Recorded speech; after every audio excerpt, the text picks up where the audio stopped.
오늘의 말씀은 베드로후서 1장 1절로부터 11절의 말씀을 봉독했습니다.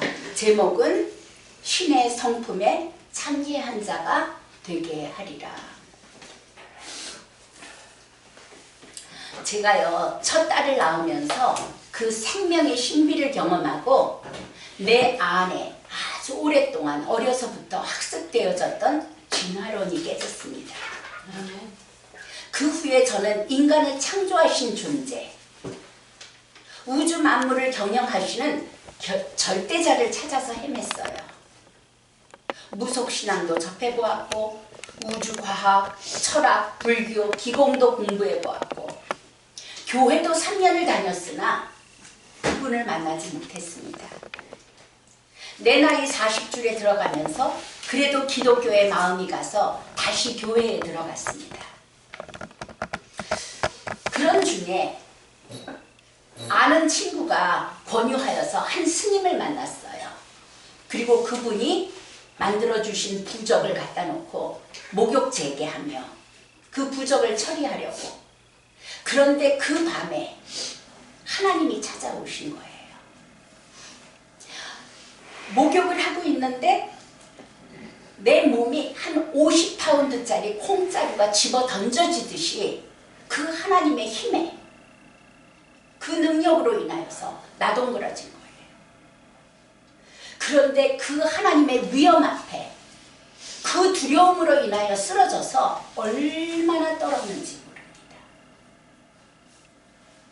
몇 시간을 떠는데 우주가 깨져나가는 것 같아요. 그 엄청난 흔들림과 두려움 가운데 몇 시간이 지났습니다. 그리고 고백을 했어요. 당신이 하나님이셨군요. 제가 알겠더라고요. 그 성경에 나오는 창조의 하나님이 지금 저를 찾아오신 것을 알겠더라고요. 그러면서 하나님께 고백을 한 거예요. 하나님, 제가 몰랐습니다. 저는 그렇게 창조의 하나님을 만난 케이스인 것이죠. 모든 사람이 그렇게 만나는 것은 아니에요. 다음날 아침에 새로 운전면허증이 다 와 있었어요. 운전면허증에다가 그 올간 도너라는 내자, 죽으면 모든 기관을 도네이션 한다라는 다트를 붙이고, 그때 느꼈던 건 그거예요. 내 몸이 내 거가 아니구나. 나를 창조하신 주인이 있구나.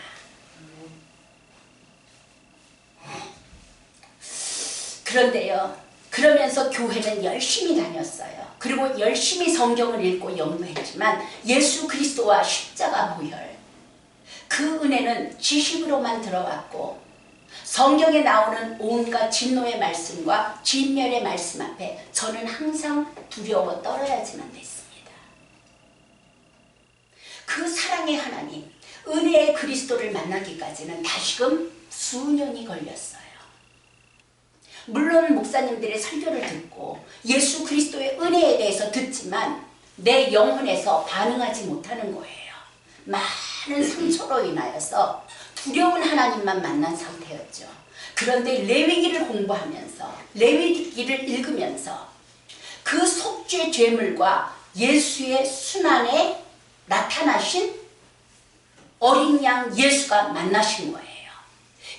그러면서 어떤 경험을 하게 되냐면 예수 그리스도가 순환 가운데, 고난 가운데 십자가의 길을 가실 때 거기에 등장하는 많은 인물들이 있어요. 군중도 있고 로마 병정도 있고, 그들이 예수님에게 떡을 먹고 기적을 맛본 사람들이에요. 병도 고침을 받은 사람들이에요. 그런데 그들이 모든 군중의 가장 앞에 서서 예수를 십자가에 못 박으소서 하고 외치는 나를 보았어요. 그들 속에 예수 그리스도를 향하여서 침을 뱉으며 채찍을 내리치며 조롱을 하며 머리에다 가시관을 씌우며, 그들이 보여지는 것이 아니라 그들 속에 있는 내가 보여지는 거예요. 예수 그리스도의 옷을 벗겨서 찢지 말고 가위바위보 해서 나누자고 이야기하는 군인의 모습 속에 죄가 들어있는 거예요. 마지막 예수님을 십자가에다 못 박을 때 예수를 눕혀놓고 그 양쪽 손과 발에다 못을 박는데 그 잔인한 희열, 그 못 박는 군인의 잔인한 희열이 제 속에 있더라는 거예요. 지금까지는 목사님들이 회개해라 회개해라 하시면 어릴 때 엄마 전대에서 돈 훔쳐가지고 도넛 사 먹고 누른 오징어 사 먹던 그거, 내가 친구 잉크병에서 잉크 훔치던 이야기, 오빠 진흙으로 만든 저금통에서 1원짜리 꺼내서 알사탕만 사 먹던 이야기, 그거 반복하며 회개했었는데 정말 예수 그리스도 앞에 서니까 예수를 십자가에 못 박은 자가 로마 군병이 아니고 유대 군중이 아니라 바로 저더라는 것이죠. 내 죄가 크다 이보다 클까? 창조자이신 하나님의 아들을 십자가에다 못 박은 내가 그보다 큰 죄가 있을까? 이렇게 회개하며 예수 그리스도 안에서 나의 모든 죄가 해결되어지는 은혜를 받았어요. 내가 돈 몇 푼 훔친 것에 대한 용서가 아니고, 내가 이 친구 잉크병에서 잉크 훔친 것에 대한 용서가 아니라 창조자의 아들 예수 그리스도를 십자가에 못 박은 그 장본이었다라는 이 큰 죄의 용서함을 받고 나니까 그 자유가 말도 못하게 큰 거예요. 그렇게 죄가 해결되고 자유케 되었을 때, 그리고 하나님의 자녀가 되었다라는 그 기쁨 안에서 모든 율법의 문제, 종교의 문제, 그리고 내 열심의 문제가 그리스도 안에서 자유케 되었잖아요. 그런데 문제가 생겼어요. 그때 반면에 저는 방종이라는 문제에 부딪힌 거예요. 내 안에 너무 자유하다 못해 방종으로 가고 있는 저를 발견하게 하신 거예요. 그래가지고 그때 멈춰서서 자유와 방종에 대해서 깊이 묵상하며 고민하게 되었습니다. 고린도전서 8장에 보니까 바울께서 이런 말씀을 하세요. 우리에게 우상에게 올려졌던 고기도 먹을 수 있는 자유가 있다. 그러나 우리의 자유가 믿음이 약한 형제를 실족하게 하지 않도록 조심하라는 말씀이 있습니다. 그런 경우라면 사도 바울은 말씀하세요. 나는 영원히 고기를 먹지 않겠다고 말씀하시는 거예요. 저에게 술을 먹는다 하여도 하나님 앞에 죄가 되지 않는다는 자유가 있습니다. 그러나 만약에 술을 마시는 저를 보고 믿음이 연약한 나의 형제가, 영적으로 연약한 형제가 실족하게 된다면 나는 그리스도의 영광을 위하여 나를 절제할 자유도 나에게 함께 있다는 것이죠. 아멘. 우리에게 자유가 주어졌다고 모든 자유가 주어진 것이 아닙니다. 분명히 자유는 주어졌습니다. In Jesus Christ. 그러나 우리에게는 하나님의 영광을 위하여 절제할 자유도 주어져 있습니다. 우리들은 지난주 의롭다 하심을 얻은 자 되었느니라 라는 제목으로 로마서 3장 23절과 24절의 말씀을 선포했습니다. 모든 사람이 죄를 범하였음에 하나님의 영광에 이르지 못하더니 그리스도 예수 안에 있는 속량으로 말미암아 하나님의 은혜로 값없이 의롭다 하심을 얻은 자 되었느니라. 아멘. 이미 의롭게 되었다는 것이죠. 히브리서 10장 10절에도 그렇게 말씀하셨어요. 이 뜻을 따라 예수 그리스도의 몸을 단번에 들이심으로 말미암아 우리가 거룩함을 입었노라. 아멘. 14절에는 그가 거룩하게 된 자들을 한 번의 제사로 영원히 온전하게 하셨느니라. 고린도전서 6장 11절에는 주 예수 그리스도의 이름과 우리 하나님의 성령 안에서 씻음과 거룩함과 의롭다 하심을 받았느니라. 이렇게 하나님께서 그리스도 안에서 이루신 구원의 역사와 은혜, 사랑을 함께 나누었습니다. 우리는 이미 그리스도 안에서 구원을 받은 자가 된 것이지요. 그러나 여기서 멈추시면 안 됩니다. 사랑의 하나님, 은혜의 하나님만을 주장하게 되면 이상한 그리스도인, 이기적인 그리스도인, 괴물 그리스도인이 될 수도 있는 위험이 있다는 것을 말씀드리는 것입니다. 이것이 제가 경험했던 은혜 안에서의 방종이었습니다. 그래서 사도 바울은 말씀하십니다. 빌립보서 2장 12절에 나의 사랑하는 자들아 너희가 나 있을 때뿐 아니라 더욱 지금 나 없을 때에도 항상 복종하여 두렵고 떨림으로 너희 구원을 이루라. 이미 그리스도 안에서 거듭난 자들에게, 물론 거듭났다고 치고 가는 종교인들을 말하는 것은 아니에요. 정말로 거듭난 자들에게 이루어 가야 할 구원의 단계가 있다는 것을 사도 바울은 말씀하고 계시는 것이죠. 이것이 성화이고 하나님의 자녀답게 신의 성품에 참여하는 자로 이루어져 가는 것입니다. 오늘 본문의 말씀 베드로후서 1장 3절에 보니까 이렇게 말씀하세요. 그의 신기한 능력으로 생명과 경건에 속한 모든 것을 우리에게 주셨으니 이는 자기의 영광과 덕으로서 우리를 부르신 이를 알므로 말미암음이라. 이로써 그 보배롭고 지극히 큰 약속을 우리에게 주사 이 약속으로 말미암아 너희가 정욕 때문에 세상에서 썩어질 것을 피하여 신성한 성품에 참여하는 자가 되게 하려 함이니라. 세상에서 썩어질 정욕 때문에 이 썩어질 것으로부터 피하여 신의 성품에 참여한 자가 되게 하려 하시니라 라는 하나님의 약속의 말씀이 되시는 거예요. 빌립보서 1장 6절에는 이렇게 말씀하세요. 이 착한 일을 시작하시니까 예수 그리스도 안에서 이루신 이 착한 일을 시작하신 하나님께서 그리스도의 날까지 이루실 줄을 내가 믿노라.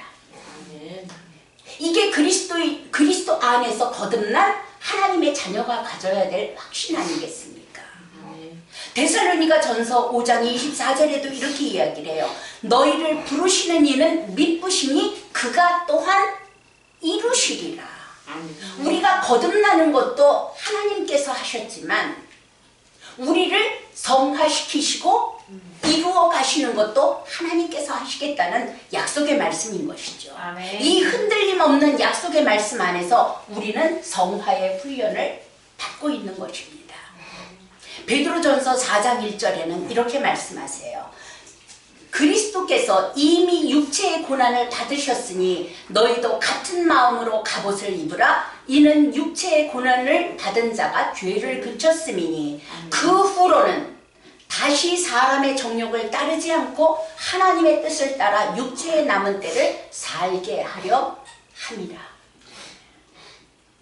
어떻게 우리를 하나님의 백성다운 성품으로 인도해 가십니까? 문제와 사건과 환경의 고난을 통해서 우리를 다듬어 가시더라는 것이죠. 육체의 고난을 받은 자가 죄를 멈춘다고. 환난을 겪을 때마다 우리 몸에 붙어있는 과거 마귀 자녀일 때 길들어진 죄성들은 하나씩 처리되어져 가고 하나님 중심으로 더욱 가까이 가더라는 것이죠. 여러분들 모두 경험하고 계시지 않습니까? 그래서 히브리서 12장에는 이렇게 말씀하세요. 너희가 죄와 싸우되 아직 피 흘리기까지는 대항하지 아니하고 또 아들들에게 권하는 것 같이 너희에게 권면하신 말씀도 잊었도다. 이 말씀은 무슨 얘기예요? 하나님의 자녀에게 하는 이야기잖아요. 하나님의 백성들에게 하는 이야기잖아요. 무엇이 남아있다고요? 피 흘리기까지 죄와 싸워야 될 그 사명과 의무가 우리에게 남아있다는 것이죠. 일러스되 내 아들아 주의 경계하심을 경히 여기지 말며 그에게 꾸지람을 받을 때에 낙심하지 말라. 주께서 그 사랑하시는 자를 징계하시고 그가 받아들이시는 아들마다 채찍질하심이라 하였으니 너희가 참음은 징계를 받기 위함이라. 하나님이 아들과 같이 너희를 대우하시나니 어찌 아버지가 징계하지 않는 아들이 있으리요. 아멘.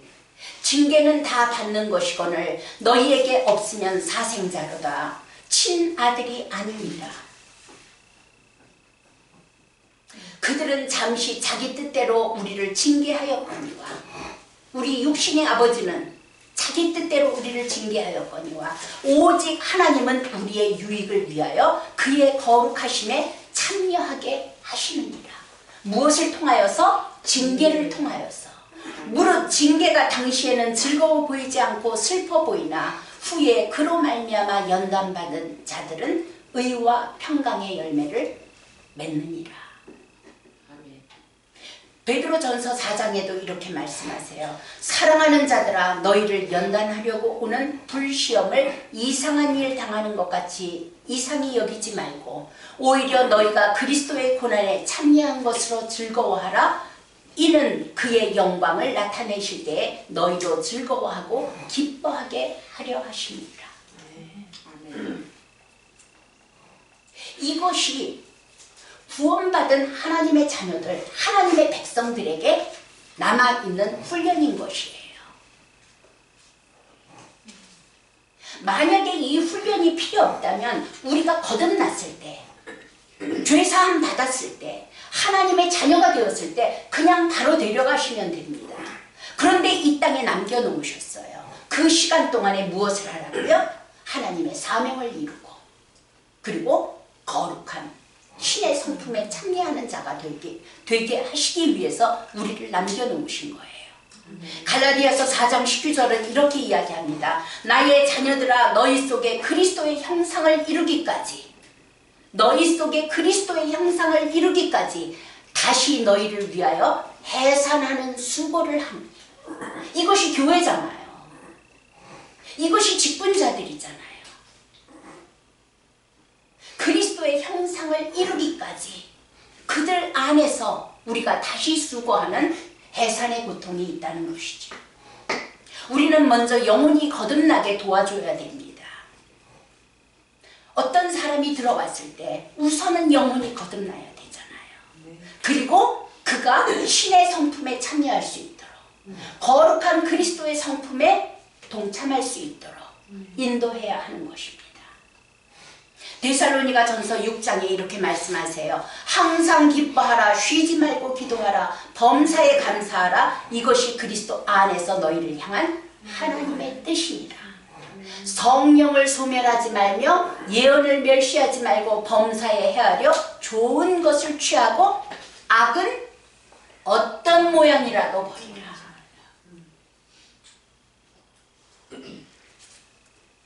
평강의 하나님이 친히 너희를 온전히 거룩하게 하시고 또 너희의 온 영과 혼과 몸이 우리 주 예수 그리스도께서 강림하실 때에 흔없게 보존되기를 원하노라. 아멘. 아멘. 하나님께서 우리가 온전히 거룩하게 되도록 우리 안에서 성령이 역사하신다는 것이죠. 아멘. 24절엔 그렇게 말씀하세요. 너희를 부르시는 이는 미쁘시니 그가 또한 이루시리라. 아멘. 우리의 노력이 아니에요. 그리스도 안에서 우리의 구원을 즐거워하며 그분이 모든 사건과 환경을 통하여서 우리를 온전한 모습으로 거룩한 모습으로 이 잘못되어진 성품에 남아있는 과거 옛사람의 성품까지도 다루실 것을 믿으면서 성령의 인도하심을 따라가면 되는 것이죠. 하나님의 그 엄청난 사랑과 은혜를 영혼 깊이에서 경험하지 못한 채 만약에 자기의 성품만 그리스도인답게 거룩하여지고자 하면 신앙생활에 노력하고 매진하는 분들이 있어요. 그런 사람은 종교생활로 빗나갈 경우가 많습니다. 우리는 정말로 우리의 구원을 점검해 보아야 될 필요가 있습니다. 하나님의 사랑을 먼저 경험하는 것이 매우 중요하죠. 물론 저 같은 경우는 하나님의 진노를 먼저 경험한 케이스예요. 우리가 하나님의 말씀을 순종하고 거룩을 이루어가면 구원에서 떨어질까봐 두려움으로 가는 것이 아니에요. 만약에 오늘의 말씀을 들으시면서 구원받지 못할까봐 억지로 순종하는 분들이 있다면 예수 그리스도 안에 있는 속량, 그 은혜가 내 안에 어떻게 다가와 있는가 점검해야 할 필요가 있습니다. 우리의 순종은 하나님의 사랑과 예수 그리스도의 은혜로 인하여서 흔들리지 않는 구원의 확신 안에서 즐겁게 하나님의 성품에 참여하는 하나님의 자녀로 하나님 나라 백성답게 빚어져가는 신앙생활을 하고 있는 중인 것이죠. 여러분들 이해가 가시죠? 내가 교회 오래 다녔기 때문에 또는 성경 지식이 많기 때문에 내 직분이 장로이고 권사이기 때문에 내가 교회에서 봉사를 많이 했고 헌금을 많이 했기 때문에 아마도 나는 거듭났을 거야. 구원받았을 거야. 천국 갈 거야 라고 생각하신 분이 있다면 그분은 필히 자기의 구원을 점검해 보셔야 할 필요가 있습니다. 반면 자기 죄로 인하여 영원한 진멸과 지옥의 두려움을 경험하지 못하고 하나님의 사랑만 주장한다면 그렇게 즐거워하고 있는 사람들은 저처럼 또한 방종에 빠질 수 있는, 그리고 또한 타인으로부터 질타를 받을 수 있는 괴물 그리스도인이 될 수 있다는 것도 알아야 할 것입니다. 우리에게는 항상 밸런스가 필요한 거예요. 먼저는 분명하게 예수 그리스도 안에서 거듭나야 합니다. 아멘. 죄사함을 받아야 합니다. 하나님의 자녀가 되어야 합니다. 어떤 경우에도 그리스도 안에서 나를 용납하신 하나님을 만나셔야만 합니다. 아멘. 이 구원의 확신 안에서 흔들림이 없어야 하는 것이죠. 그리고 그 은혜 안에서 영이 거듭나고 혼을 회복시키시며 육을 하나님의 자녀답게 다루시고 고치시고 인도해 가시는 성령님을 의지하면서 따라가는 것이 신앙생활인 것이죠. 베드로후서 1장에 이렇게 말씀하십니다. 그러므로 너희가 더욱 힘써 너희 믿음의 덕의 지식을, 지식의 절제를, 절제의 인내를, 인내의 경건을, 경건의 형제 우애를, 형제 우애의 사랑을 더하라. 이런 것이 너희에게 있어 흡족한즉 너희로 우리 주 예수 그리스도를 알기에 게으르지 않고 열매 없는 자가 되지 않게 하려니와 이런 것이 없는 자는 맹인이라. 멀리 보지 못하고 그 옛 죄가 깨끗하게 된 것을 잊었느니라. 그러므로 형제들아 더욱 힘써. 그러므로 형제들아 더욱 힘써 너희 부르심과 택하심을 굳게 하라.